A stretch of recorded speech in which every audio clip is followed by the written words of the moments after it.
normally a reason. Great job of getting rid of the dangerous ones. They had every level from the one that you want to put a beginner on, and Tracy, bless his heart, he's the beginner, and this white horse has done great with him. But there's 5 of them. I got to talk to them for just a second, because I understand they're going to watch every Monday morning for the horse training, because they all have a horse that they're in control with. And Forrester and Carver, Tracy, Stryker, do not let Cooper back that horse up everywhere he goes. I just tell him one time is enough, because he's going to burn out the reverse. So Cooper, keep up the good work, but don't overdo it. Cooper had a Mustang that he said he will not back up. Now, Facebook, if you got a horse that won't back up, I just got a lot of practice this week. Bring him on. Some people they don't back up, so they don't make them back up. But Cooper was working cows and got him in a place that he couldn't turn around. He couldn't back up either. So had a lot of fun. Well, if most of you know, the Florida State Prison makes every license tag in the state of Florida. I don't know if you know that. Well, for me coming, they had the prison make me a license tag.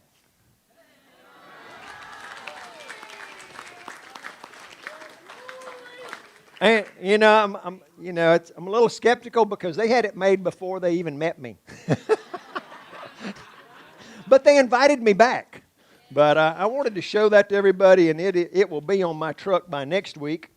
And I really appreciate those guys.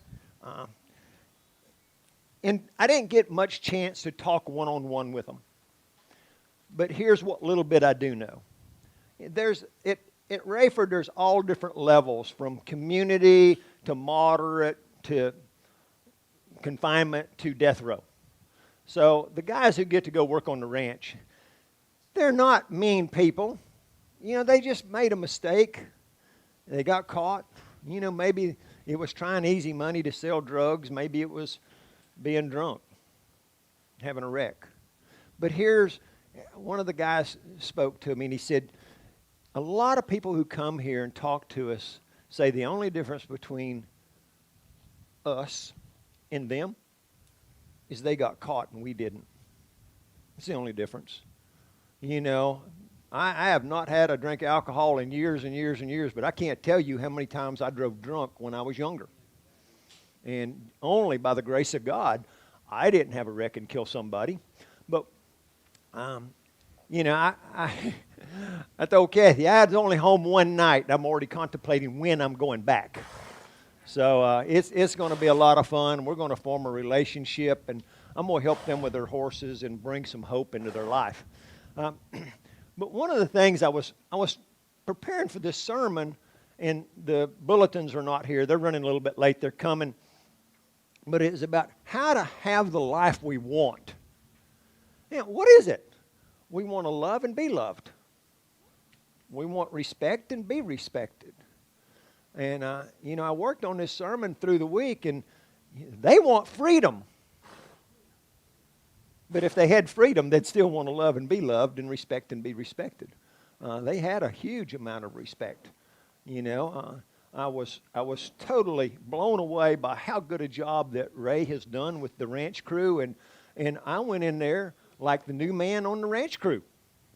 It was just that way, and look forward to going back. But what I've come across lately, and I don't mean this bad, anybody. If the shoe fits, wear it. There's a lot of needy people because they don't have any friends. And it's sad. But we've got to look at why we don't have friends. The common question is, why can't everybody just get along? Have anybody ever asked that? And we're going to answer that from a couple of different perspectives later on today. But right now, come on up here, Chris, and that way bring the microphone. That way I don't have to climb over the fence yet. Tell us about you, and remind us about the challenges that the horse, I don't even know what you call it, those long rides you go on. So I was here before. Yeah. I'm Chris Hendrickson. I have a training business called Crash Performance Horses, and I do a lot of distance training right now. I'm going to do the Mongol Derby next year. How long is that? 630 miles. 630 miles. We offer a counseling session. I might need it. But so my training program is a lot of outside. I ride Green Swamp, I ride Colt Creek, I ride a lot out. I have a covered pen at my house, but I don't ride in it that often. Yeah, I'm usually out in the pasture of the grove. And I get horses, all different horses. I get Arabs, I get quarter horses, I get basically anything. I try to do the best that I can with them, try to condition them, get them safe so someone can enjoy them. That's kind of my... You know, when I first started off helping people with horses, I had two things that I wanted to show. Two things that I want to help people with. Number one is safety. Number two is fun. I don't care if your toes are down, your toes are up. I don't care if you sit side side. But here's what I know. If you get hurt, you'll quit riding. Mm-hmm. If you're not having fun, you're going to quit. Yes. So if you do those two, the rest can come along with training, trainers, or getting some lessons. You know, people. Well, we have horses to enjoy them. And if you can't enjoy him and he's not fun to be around, you don't want him. You don't want to keep him. You're eventually going to go, why am I doing this? Yeah. And so tell us a little bit about this horse. Well, so this is a horse they call Miko. I call him Gray. I've only had him a couple weeks. He come to me from a friend of mine to find him a home. Mm-hmm. He's 22. He is a registered quarter horse gelding. I think he's been a working cow horse and then ended up in a lesson program at an English barn. And he was a little much for them. And he's not a bad horse, he's just pushy. Pushy. Mm-hmm. Question. Tegan, you might have some input on this. Do you find more pushy horses at a lesson barn or at a stables? Definitely. Lesson barns, it's a bunch of little kids that, one, don't know how to handle the horse. You're teaching them. And two, they're kids. They want to love on them and give them treats and cookies and bathe them. Who cares if the horse walks on them? They just get out of the way. Yeah. I mean, they kind of go hand in hand. You know, so, you know, and I told Chris, I said, you know, I value her as a trainer. I'm going to work with the horse today. There's nothing that I'm going to do that she couldn't do. I know that. But here's what I know. A horse will be good for me, but he won't be good for nobody else. So every chance that you get to let somebody else work your horse is a plus. You know, every different horse you get on will teach you something.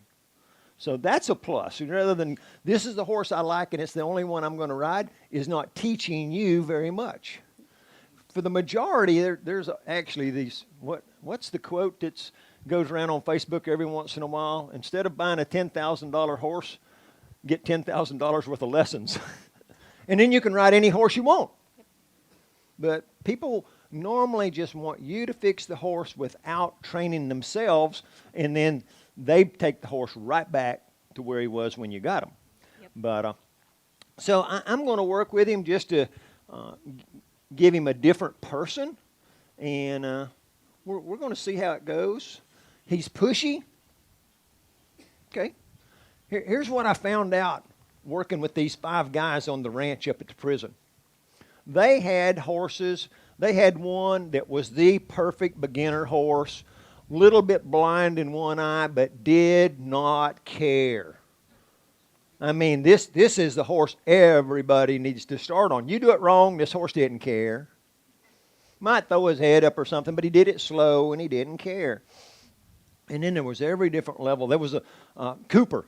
He's got this Mustang, and Cooper and this Mustang, the best way to describe them is a bulldog. That's what Cooper's that size too. And this Mustang loves to work cattle, but hard-headed, both of them. Cooper never, and it helped me to get people to learn some feel, because he said he will not back up. I didn't have any trouble backing him up. And Cooper didn't realize how heavy-handed he was. He would just grab him. Well, the horse, out of defense, would just grab back. So, Cooper, don't back him up too much. While I'm talking about this, and people, I don't want 100 of them, but let me know if you've got a couple of training bits and headstalls and reins that you no longer use, because they're in need of some more headgear. They got plenty of saddles. They got some pretty nice equipment, but headgear, they're a little short. And these horses, I found out, they're so stiff.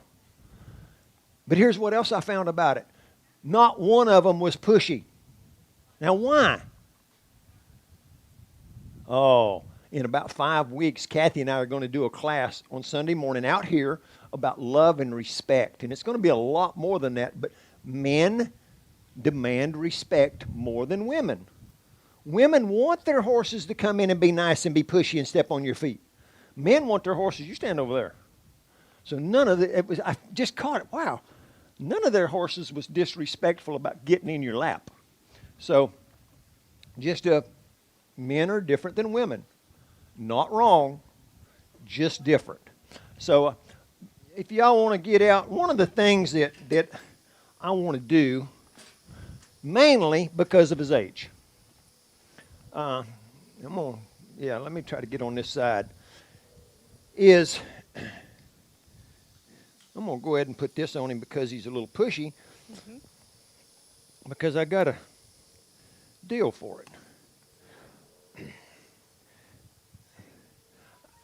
22 in human age, how old would that be? Do you know does anybody know the formula for human age, horse age? But 22 for a horse is old. I mean, that wouldn't surprise me if it's like 80 or something.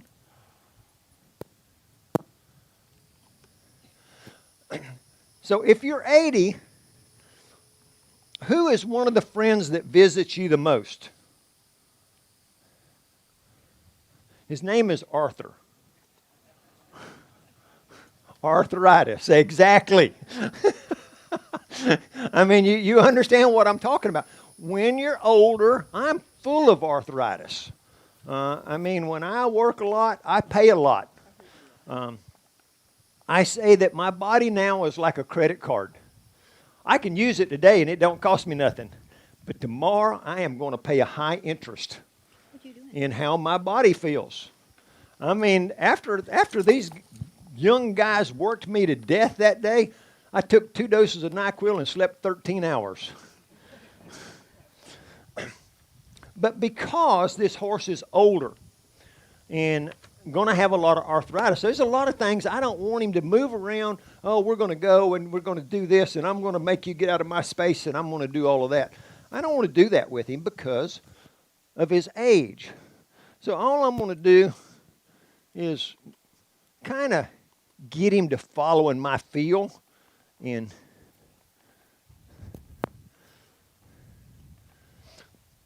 now, if I give away some of my secrets here, and what I showed Cooper with the horse that will not back up.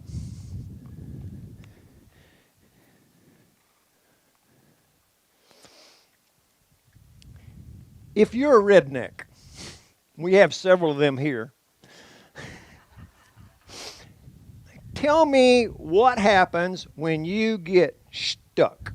I'm going to say I have spun my truck down and this is as far as it will go. Well, it don't matter if you're going forward or a horse won't back up going in reverse.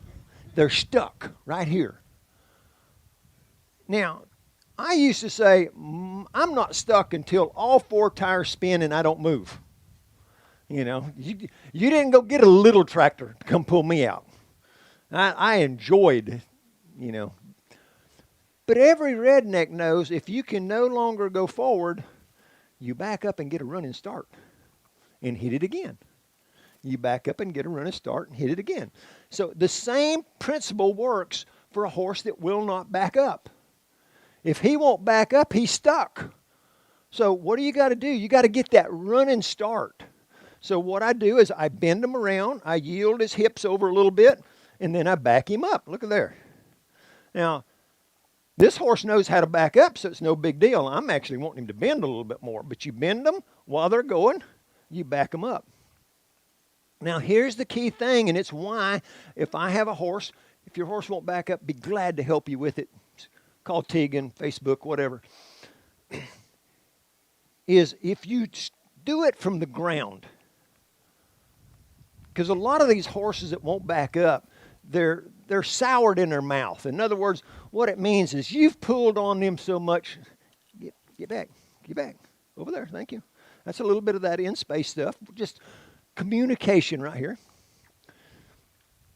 When a horse won't back up and you're sitting on the saddle, when you pull back, what is the angle to his mouth? Because everything about horse training is about angles. But when you're sitting up here and you pull back, what is the angle to his mouth? And where is his head going to naturally want to go? That's the nature of physics. You're going to follow where the pull is coming from. But if you start backing these horses up from the ground, look where my hand's at and look where his head is going. So you teach the principle from the ground, so they're not only learning to back up, but they're learning to come down. Does that make sense? Does that make sense, Cooper? Now, I'm going to tell you, and I know, I had to stop Cooper, quit backing him up. Because it was fun. He'd never backed up before. He's just backing his horse everywhere. But what happens when you back a horse up, you're using muscles that they have not used. And when they get sore, they're going to quit backing up again. So you got to use it to train, but you've also got to be wise with it to know. But this is when they won't back up. You get their feet moving, and then you just stay in here and back them up. I'm trying to decide what angle to get so you can see the best. And it was the eye-opening moment that Cooper had about backing his horse up, because Cooper realized he was what we call heavy-handed. In other words, to back him up, he pulled 5 pounds. Whatever you start off with, you'll have the rest of your life. That's the horse's cue. You want to start off with 6 ounces. And if that don't work, you might build, but your goal is to come back down to 6 ounces. You want to be able to do a finger and a thumb and get their nose or back them up. But if you start off with more pressure, they never learn to work off the light pressure. You know the story. Use as little pressure as possible, but as much as needed. And sometimes, when I rode, I don't remember Cooper's horse's name, but it was just get a little bit of pressure.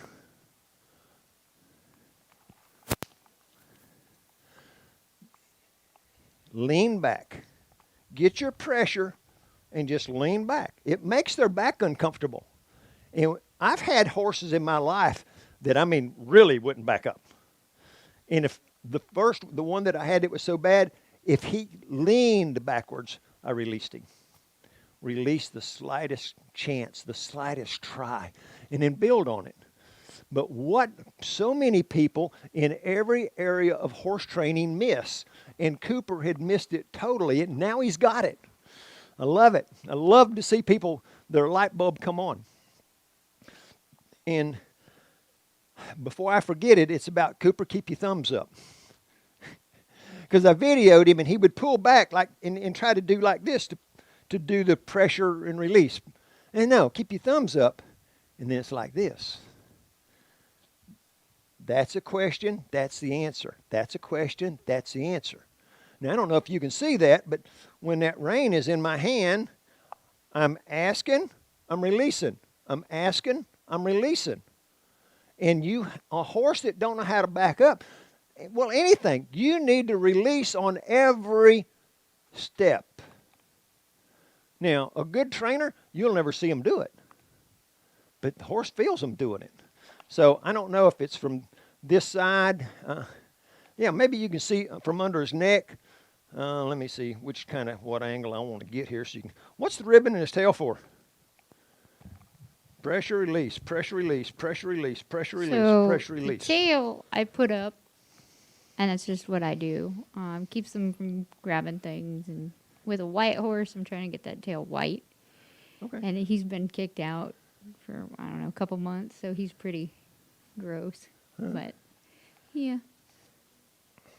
That's just spot flies. We talk about it a lot here about, a horse that's pushy, they get in your space. Part of it, that's what they've been taught to do. Horses don't do anything wrong. They only do what comes natural or what they've been taught. And a lot of times when people have horses that don't understand horse language, they teach them to get inside. So in order to gain some of that respect, we talk about horses gain respect one horse from another by controlling their direction, speed, and space. We do it all the time. I'm doing rollbacks with them. I'm walking them or trotting them. That's direction and speed. Or space.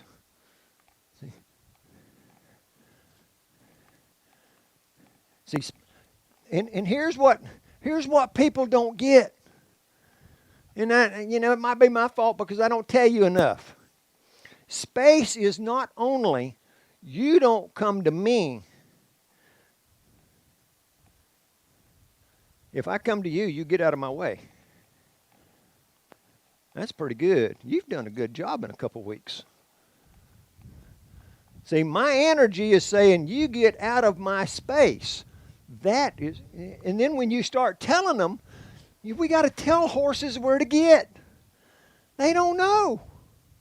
All they know is, somebody has taught them, oh, come here, I love you. I think he loves me. We associate when a horse comes to us, they love us. Oh, they want a snack. And when we talk about communication with animals,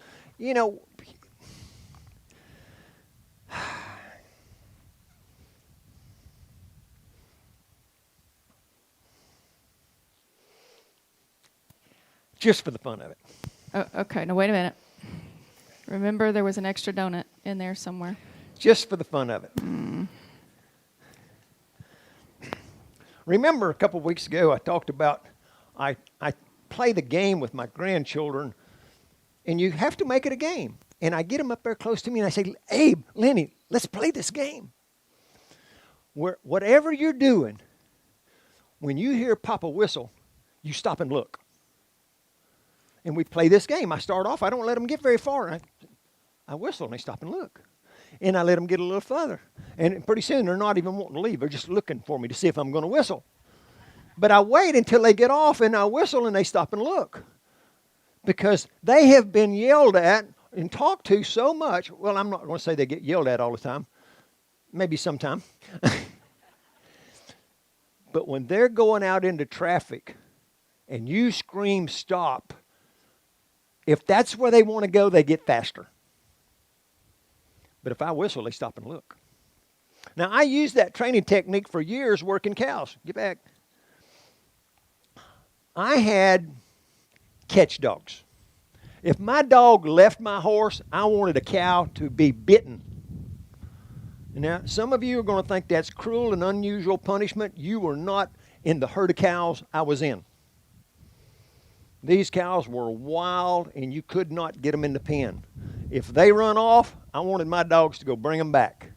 Now, I worked a lot with Tom Watts, and his dogs were what we call drive dogs. They would bark and circle and bark and get right in their face, but they never bit them. Well, it was a God thing. He sent his dogs with a whistle, and I called mine back with a whistle. So when he sent his, mine just stayed there like, okay, I'm where I'm supposed to be, which was behind my horse. That's where they're supposed to be. So I got this whistle thing with the with the dogs. And, I'm talking about 30 years ago. I used it on my children. I whistle, you look. I whistle for the children, you come. Well, I can't tell you how many years ago it was, probably 20. We had got somebody's timeshare down in Port Charlotte, and where it was at, all the bottom, it was a dock that went out over the water, and all the bottom was businesses, shops, restaurants, girly type stuff, or a sports bar. And upstairs was rooms. Well, somehow Kathy and I got separated, and I thought, well, maybe she went to the room.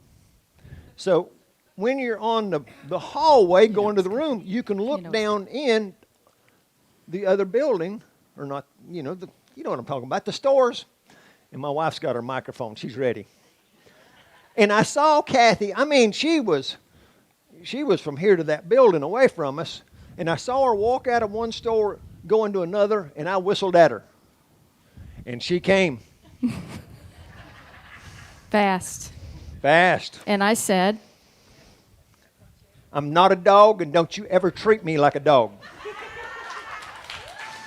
there you go. There you go.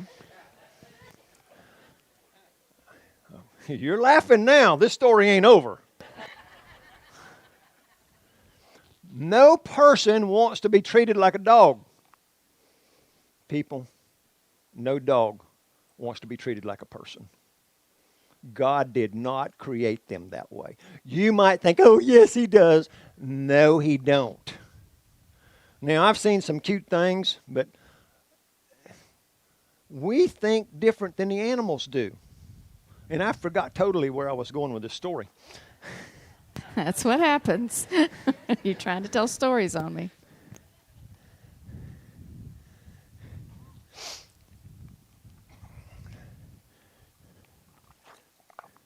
It's the same old story. I showed it. Remember Cooper? Tracy? Whose fault that I just hurt my leg? Is it the fence or me? It's me, because I was moving. If a horse runs into my elbow, it's his fault because he was moving. If I'm leading, let's try to get where the camera can see, and the horse stops, and I say, that I want you further back, and I go to him and hit him. Who's at fault? I am. Your timing has to be right. You know, the difference between training and the everyday pleasure rider is their timing is normally wrong. They don't respond to something until it happens, and then it's not a reflex, so then they got to think, what am I supposed to do now? It's too late. Where when I'm doing this exercise, I set the horses up. You know, I might lead him from this side because I want him behind me. And people, every time I do this, I got to clarify it. I don't want my horse leading behind me. Well, I don't either all the time. But if I'm going to be the pack leader, you're going to get wherever I tell you to get. Sometimes I want them over there. Sometimes I want them over there. And sometimes I want them behind me. So that is just leadership. I think where I was going. Kicked in, didn't it? Yeah, my ADD remembered. Is we see a relationship as love, respect, and leadership. Animals don't see it that way. You throw a new horse in the pasture and there is no love involved. It's who's the leader, me or you? And you gain that by respect. Then they start scratching each other and buddying up with each other. If their personalities match, and if they don't. You know, while I'm on that, we're gonna start talking a lot about relationships, and it's titled, we're gonna study a book called Love and Respect, but Kathy and I are gonna put our own twist on it. It's gonna be a lot more than just love and respect. I'm going to talk about these introverts that want to be alone all the time, that always marries a stinking extrovert that never wants to be alone.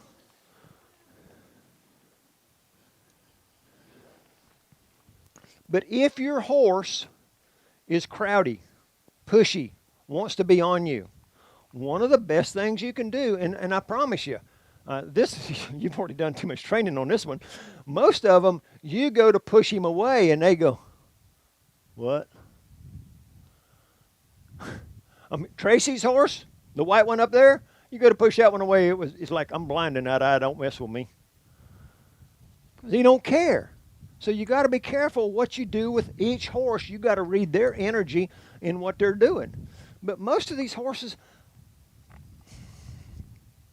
you got to tell them, just be over there and be still. The horses that are pushy have never been told, don't be pushy. Or let me rephrase that. This is how we tell them. Come up here, I want you close. And then when they get too close, we make them back up. But here's what happens. They didn't want to back up. We made them back up. Now there's a difference in a horse doing something because we make them and a horse doing something because they want to. There's a difference in stopping a habit because somebody makes you. There's a difference between stopping a habit because you want to. And I'm not just talking about the habits that we think of all the time. I'm talking about changing your life. But if you just tell these horses, I'm not making you, you need to get over there. And for these pushy horses, when you come here, think of this as a horse that's going to bite. Now, horses are fair. They tell you, they lower their head, they back their ears, they show their teeth and say, if you don't move, I'm going to bite. And normally, the first bite is not real bad. If you've been around horses, how many times have you seen a horse, he gets there and then he turns around and he hunches down and backs up? Like, see, we have no space here. Because in the horse world, they understand that language. But they don't understand human logic. Because they don't have human logic. They have animal logic. But if you'll take your hands like this, and this horse already knows it, but I'm just going to demonstrate for you. My energy has changed, and I'm saying, move or I will bite you, and I just peck them, poke them, whatever you want to call it. But you do it until they move one step, and then you quit.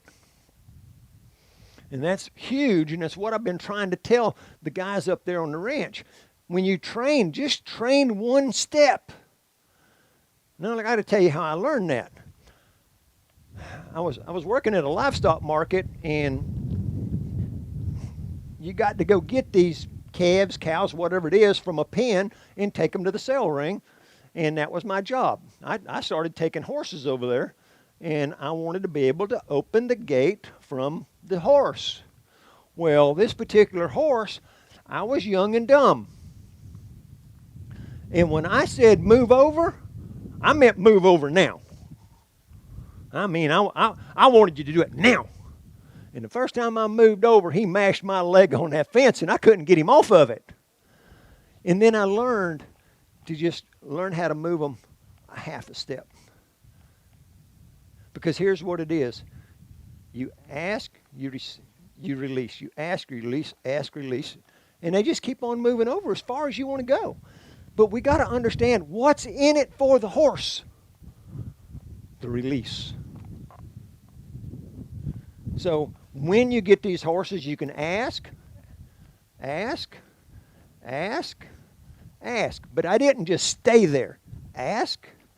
But you can't just stay there. No different than when you're backing up, you just pull back and hold and back up as long as you want to. Because they never get the release. That's why when I'm training, my riding is like that.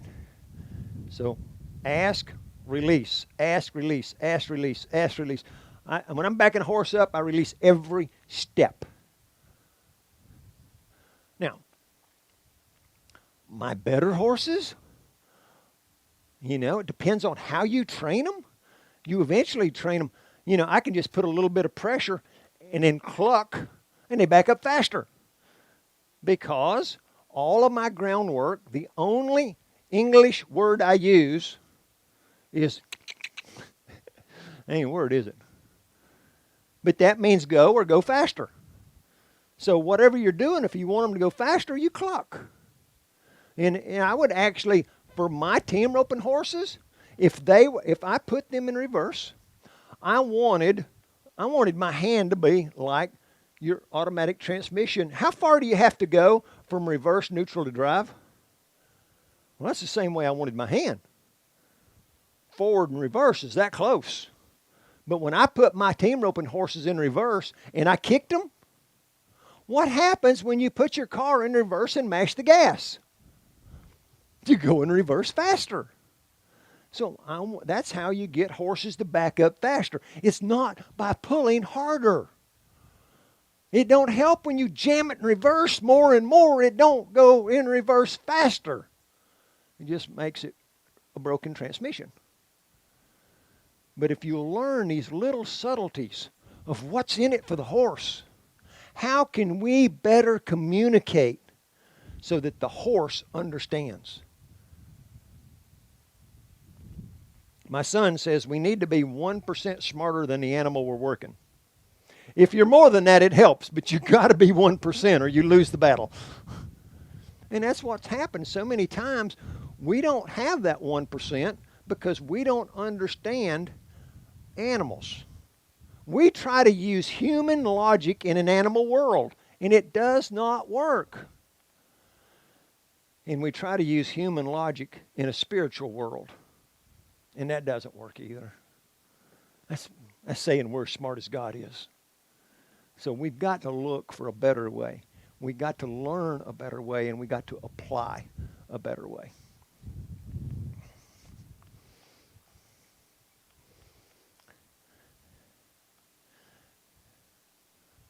Now I'm debatable about, being over there. And if they get over there and I don't like it, then I go over here. And if I want more, I just go over there to get them positioned where I want them to be. But if they move, you have to correct them. We call it stealing a step. If that's where I want him, now sometimes they will reposition their feet just so they'll be comfortable. Not really trying to get closer. Now, I wouldn't be surprised at all if he don't move a half a step with that left front. He's 80 years old. Just leave me alone. I don't care.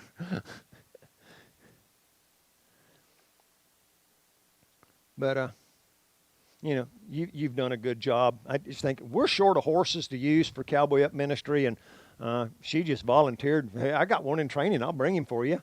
And it's always good to see her and James anyhow.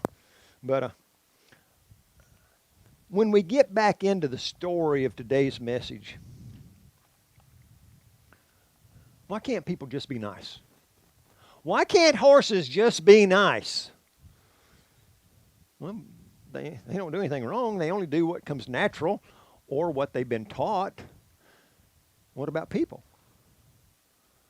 Do they only do what comes natural and what they've been taught? Having conversation with a few people, when you grow up in a bad house, it's a good chance you're going to turn out bad. Or just the opposite. Did you hear the story about the two identical twins?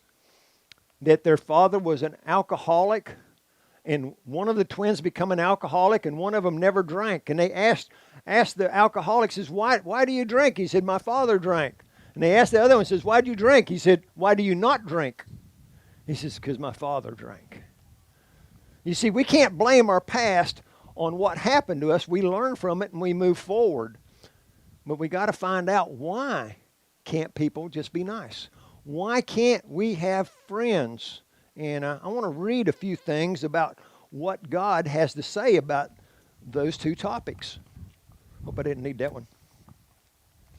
We all have a past. That's just a given.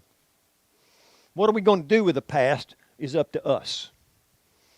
You know, you can either worry about, fret about it, let it control you, be judgmental, be offended, be unforgiving. You can be all these things all your life, or you can learn God's way. Choice is yours. But why can't people just be nice? I want to read in John 10:10. It says, Satan comes to steal, kill, and destroy. Jesus comes that we may have life and have it to the full. You see, Satan don't want us to get along. Now, this next scripture, I took the liberty of trying to understand some of the words to where I could understand it. Okay? So if it helps you, so be it. This was for me. In Mark 7:20, it says, what comes out of a man is what makes him unclean.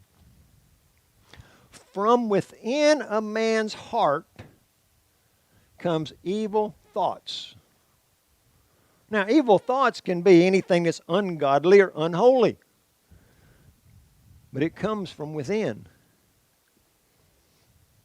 Some of these we know, we don't have to describe them. Sexual immorality, theft, murder, adultery, greed. What is greed? You just want more and more and more. I knew a guy, he's dead and gone now. He said, I only want to own the land that's next to mine. Honest. Man owned thousands of acres.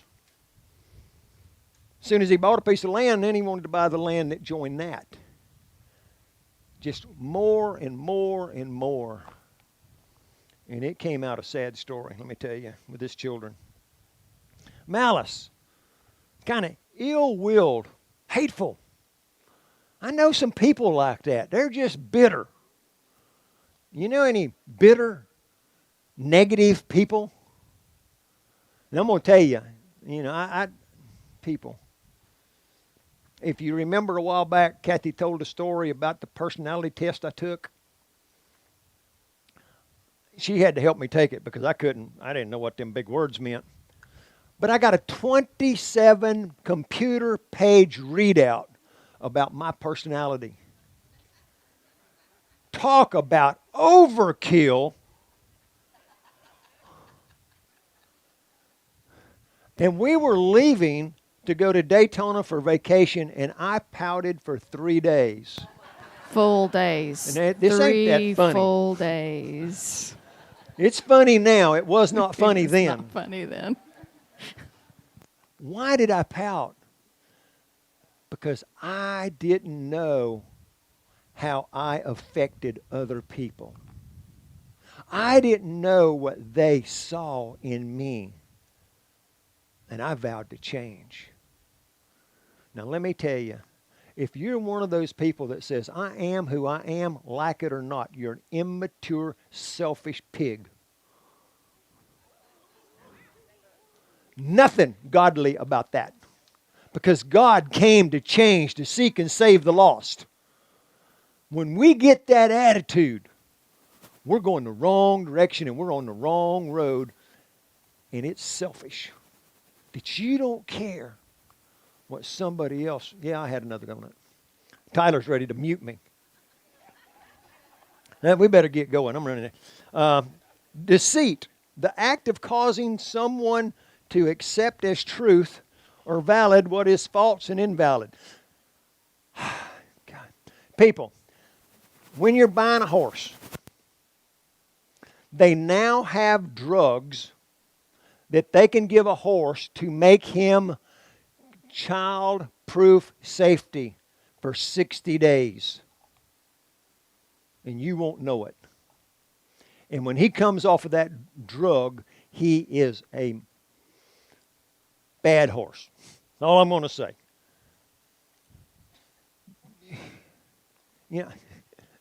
Kenny, I know you try to buy and sell horses all the time, but people, if you don't know the owner and you don't talk to the owner, you can't. Nowadays, you can't even trust the horse that I evaluate. Because I can evaluate a horse and say, yeah, he's good. And then the drugs wear off. And he will hurt you.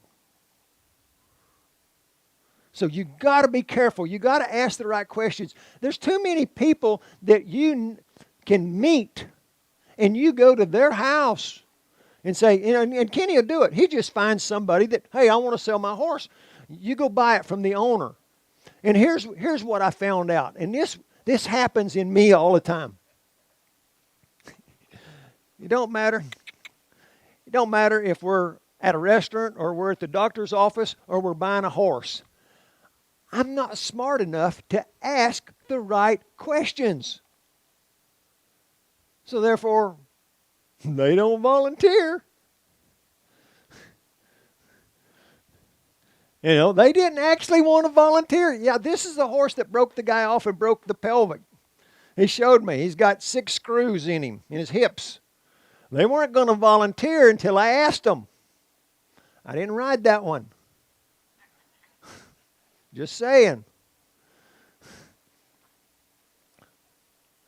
But you got to ask the right questions, because there is a lot of people out there that it's more about the dollar than it is about being honest. So, lewdness. Snooty, dirty, filthy, obscene.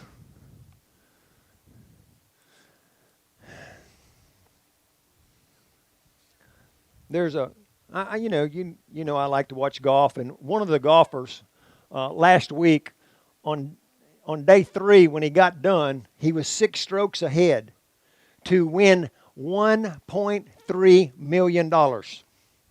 For him, that's first place. And when he walked off the golf course, they said, you got COVID, you don't get to play tomorrow. He lost $1.3 million. They didn't score enough the next day to beat his score. He had that 1.3 million won. And his comment was, life happens.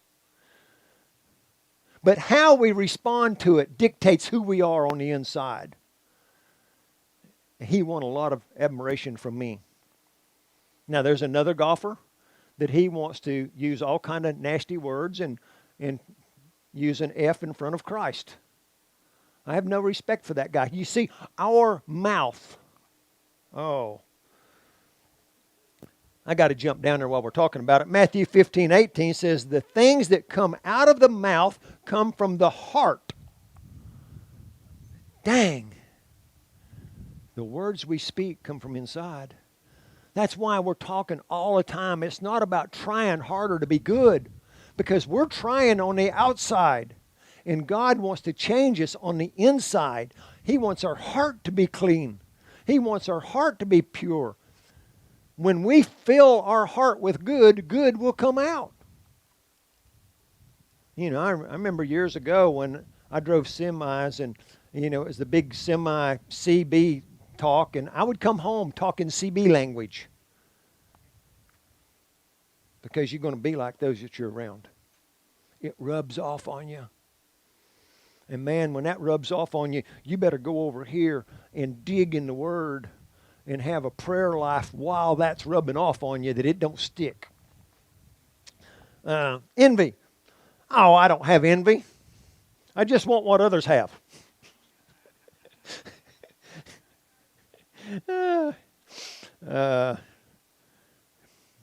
Crude is rough around the edges. You know anybody that's rough around the edges? That's what he's talking about. They're unclean. Slander. A false spoken statement damaging another person. Arrogance. Think they're better than other people.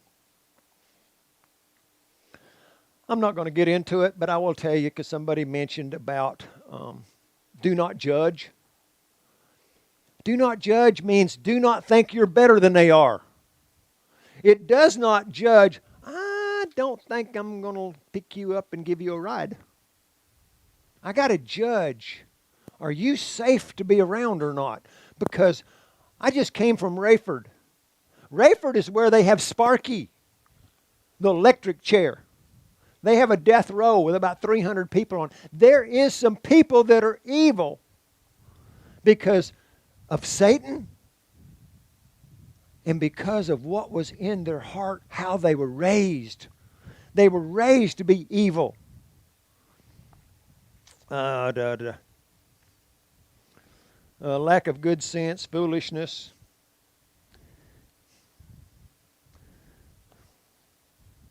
But what do we do with all this? What do we do with it? Why can't everybody be nice? Because they're not going to be nice. The book is full of stories of people killing people and doing the most horrendous things to each other. The world is never going to be nice until it's separated, good and evil. So we can't expect it to be nice, so how are we going to respond to it? Well, you better find some healthy boundaries.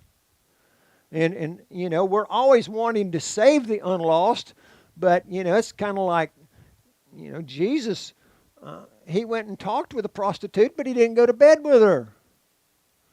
You know, and he didn't spend all of his time there. He spent more time one-on-one with God and then teaching the disciples. We got to balance our life, because if we go too far one way, we get out of balance. We talk about it. If we go too far one way with a horse, they get scared of us. If we go too far the other way, they don't move. But we got to learn, how do we communicate with each other? Why don't we have friends? I struggled with this while I was studying. My viewpoint, a friend is just a stranger I haven't met yet. I'm going to be friend and friendly and respectful to everyone I meet, even at Rayford. Because it was Jesus said, forgive them, for they know not what they do. Now, granted, the crew I worked with, they were on minimum security. They were guys who really haven't done much more than I've done. They just got caught at it and they're in prison. And they need some hope about the future. We need some hope that the future is going to be better. If we're lonely, we need... Oh, man. Tyler, can I tell you a story? Oh, I can't tell your story? Oh, shoot. You told me, I get to tell it.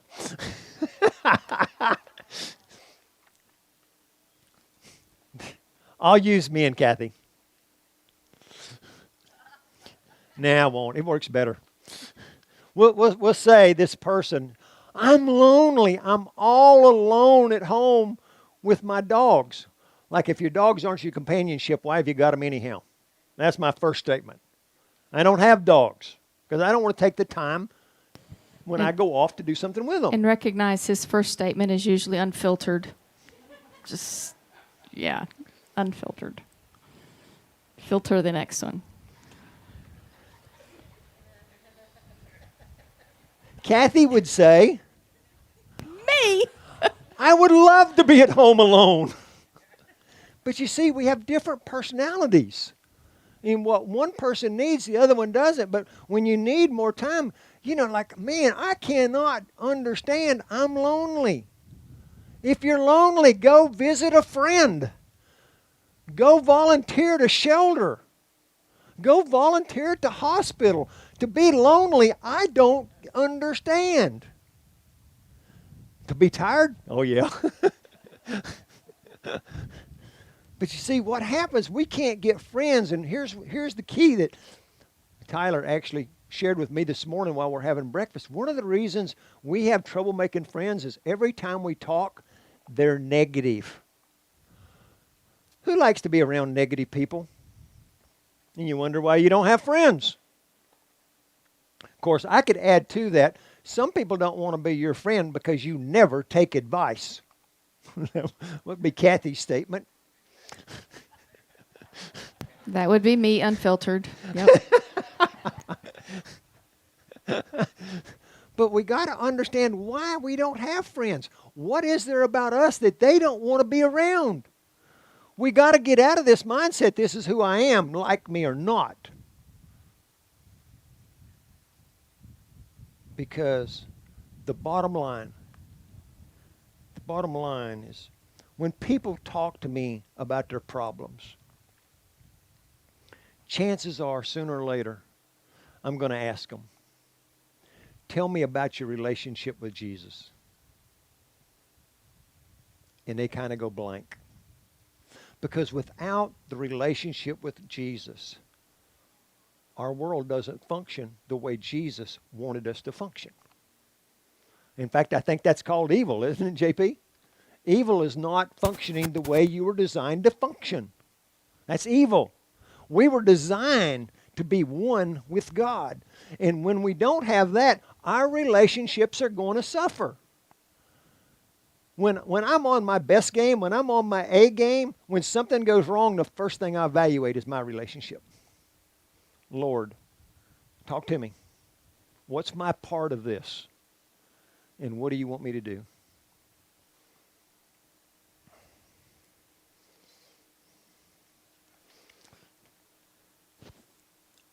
On this friendship thing for just a moment, is when you talk to somebody, here's the scenario. All they do is talk about their problems. After a while, you don't want to hear them. All they do is talk about their accomplishments. After a while, you don't want to hear them. Now, it's one thing if all you do is talk about that, and it's a whole nother thing if I care. And I say, Edgar, I know your son was in the hospital this week. How's he doing? When you start caring about people more than you care about yourself, you're getting in line with God's direction for your life. The acronym for joy is, what is it? Jesus, others, and yourself. My dyslexic kicked in, and when Yeah. I was thinking of joy, it started with a Y. I'm like, that don't work. Because I turned the numbers backwards. But Jesus, others, and then yourself. But here's what I want to share with you. Life ain't never going to be great. But how are you going to respond to it? And in all of your relationships, I don't care if it's with your spouse, your children, your friends, or your coworkers, the first question you got to answer is, how's your relationship with Jesus? Because when that's right, He will give you the wisdom and the words to deal with the rest of it. It's all about the wisdom and the knowledge of God. Before this rain gets here, we're going to close. Let's pray. Father God, I thank you that you've already given us everything we need to be holy and righteous, because you gave us your Son to die for our sins, raise from the grave, and you gave us your Spirit to give us wisdom, to lead us, guide us, and direct us. But Father, so many times we lose our focus on you and we put it on people. We put it on circumstances. We put it on hardships. We put it on offense and unforgiveness. But God, remind us that all you want is for us to take what you have given us and give it away. Thank you, Lord. In Jesus' name, amen. Thank you. It's fixing to rain. You better run to your cars. Bye.